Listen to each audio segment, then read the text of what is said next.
কারণ জনগণের ভাগ্য নিয়ে আপনার সরকার খেলা শুরু করেছে, আপনার বিএনপি খেলা শুরু করেছে। ওতে আরো একটি 5ই আগস্ট আসবে।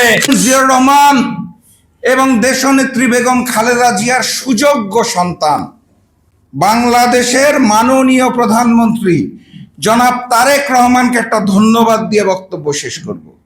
কারণ উনি ওনার অনেক কথা, অনেক বক্তব্যের মধ্যে যে কোনো কারণেই হোক একটা চমৎকার বাক্য ব্যবহার করেছে। উনি কিছুদিন পূর্বে ওনার বক্তব্যের মধ্যে বলেছে, জনগণের ভাগ্য নিয়ে যদি কেউ খেলা খেলে তাহলে 5ই আগস্ট আবার ফিরে আসবে। আমি ওনাকে ধন্যবাদ জানাই, কারণ চমৎকার একটা কথা বলেছেন। আমি ওনাকে অনুরোধ জানাবো, এই কথাটা আপনার আশেপাশে বিএনপির নেতা যারা আছে, যারা সিদ্ধান্ত গ্রহণ করছে, তাদেরকে বারবার প্রতিদিন 3 বেলা বলুন।